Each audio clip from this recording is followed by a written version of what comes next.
ನಮಸ್ತೆ ರೈತ ಬಾಂಧವರೇ, ಇವತ್ತು ನಾವು ಹರಿಹರ ತಾಲೂಕಿನ ಒಂದು ಕೊಕ್ಕನೂರು ಗ್ರಾಮದ ಒಂದು ಭತ್ತದ ಗದ್ದೆಗೆ ಬಂದಿದ್ದೀವಿ. ಈ ಭಾಗದಲ್ಲಿ ನಮ್ಮ ಗ್ರೋಮೋರ್ ರೈತರು ಹಲವಾರು ಜನ ಇದ್ದಾರೆ. ಸೊ ಅದರಲ್ಲಿ ಕೆಲವರು ನಮ್ಮ ಗ್ರೋಮೋರ್ ಉತ್ಪನ್ನವಾದ ಮನಸಾಯಿಲ್ನ ಅವರು ಭತ್ತದಲ್ಲಿ ಬಳಸಿದ್ದಾರೆ.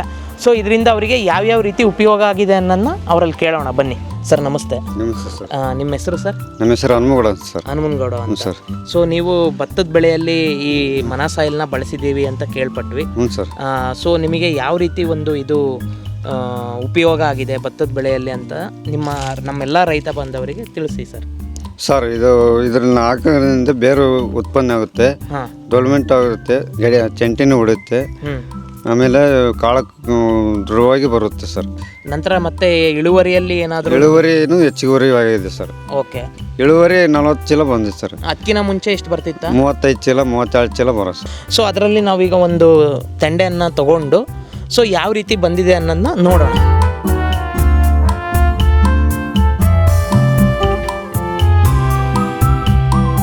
ರೈತ ಬಾಂಧವರೇ, ಈಗ ತಾನೇ ನಾವು ನೋಡಿದ್ವಲ್ಲ, ಇದೇ ಗದ್ದೆಯಿಂದ ಏನು ನಾವು ತಗೊಂಡ್ವಲ್ಲ ಅದರ ಸ್ಯಾಂಪಲ್ಲು ನೋಡ್ಬೋದು, ಬೇರು ಯಾವ ರೀತಿ ಉದ್ದ ಬಂದಿದೆ ಅಂತ. ಹಾಂ, ಸೊ ನಿಮಗೆ ಮೊದಲನೇ ಹಂತದಲ್ಲಿ ಈ ಬೇರು ಬೆಳವಣಿಗೆ ನಿಮಗೆ ಅತಿ ಹೆಚ್ಚಾಗಿ ಡೆವಲಪ್ ಆಗ್ತಾ ಹೋಗುತ್ತೆ.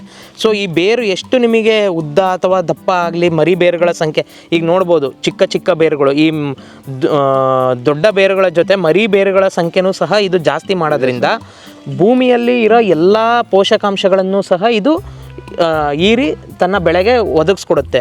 ಸೊ ಇದರಿಂದ ಮೊದಲ ಹಂತದಲ್ಲಿ ನೀವು ಬೇರು ಬೆಳವಣಿಗೆ ನೋಡ್ಬೋದು. ನೋಡಿ, ಆಲ್ಮೋಸ್ಟ್ ಎಷ್ಟು ಉದ್ದದ ಬೇರುಗಳು ಸಹ ನಿಮಗೆ ಕಂಡು ಬರ್ತವೆ. ಇದ್ರ ನಂತರ ನೆಕ್ಸ್ಟ್ ನಿಮಗೆ ಈ ಚೆಂಟೆ ಹೊಡೆಯೋದು ಅಂತ ಹೇಳ್ತಾರೆ. ಸೊ ಹಿಂಗೆ ಒಂದೊಂದು ಏನು ಇದೆಯಲ್ಲ, ಇದು ಕೇವಲ ಈಗ ಸ್ಟಾರ್ಟಿಂಗ್ ಹಂತದಲ್ಲಿ ನಿಮಗೆ ಈ ರೀತಿ ಕಂಡು ಬರ್ತಿದೆ. ಇದು ಮುಂದಿನ ದಿನಗಳಲ್ಲಿ ಇನ್ನೂ ಸಹ ದೊಡ್ಡದಾಗಿ ಚೆಂಟೆಗಳು ಬರಲಿಕ್ಕೆ ಶುರು ಆಗ್ತದೆ. ಈಗ ನೋಡಿದರೆ ನಿಮಗೆ ಒಂದೇ ಒಂದು ಇದರಲ್ಲಿ ಸಸಿ ಇದರಲ್ಲಿ ನಿಮಗೆ ಹಲವಾರು ಚೆಂಟೆಗಳು ಕಾಣ್ತಾ ಇದ್ದಾವೆ. ಸೊ ನೋಡ್ಬೋದು, ನಿಮಗೆ 10ರಿಂದ 12, 13 ತನಕನೂ ಸಹ ಇದರಲ್ಲಿ ಕಂಡು ಬರ್ತಿದೆ. ಸೊ ಮುಂದಿನ ದಿನಗಳಲ್ಲಿ ಇದು ಇನ್ನೂ ಸಹ ಹೆಚ್ಚಾಗ್ತಾ ಹೋಗುತ್ತೆ ಸರ್. ಸೊ ಇದೇನಪ್ಪ ಅಂದರೆ ನಿಮಗೆ 2ನೇ ಹಂತದಲ್ಲಿ ಚೆಂಟೆ ಹೊಡೆಯೋ ಉಪಯೋಗ ನೋಡಲಿಕ್ಕೆ ಶುರು ಮಾಡ್ತೀರಾ. ಇದಾದಮೇಲೆ ಕಾಳು ಕಟ್ಟಬೇಕಾದ್ರೆ ಲಾಸ್ಟ್ ಟೈಮ್ ಹೇಳಿದ್ರಿ, ಸೊ ಕಾಳನ್ನು ಸಹ ತುದಿ ತನಕ ಕಟ್ಟಂಗೆ ಮಾಡುತ್ತೆ. ಸೊ ಇದರಿಂದ ಏನಾಗುತ್ತೆ, ಜೊಳ್ಳು ಪ್ರಮಾಣ ಕಡಿಮೆ ಆಗ್ತಾ ಹೋಗುತ್ತೆ. ಸೊ ಜೊಳ್ಳು ಪ್ರಮಾಣ ಯಾವಾಗ ಕಡಿಮೆ ಆಗುತ್ತೋ ನಿಮಗೆ ಆಟೋಮೆಟಿಕ್ಕಾಗಿ ಇಳುವರಿ ಜಾಸ್ತಿ ಆಗ್ತಾ ಹೋಗುತ್ತೆ.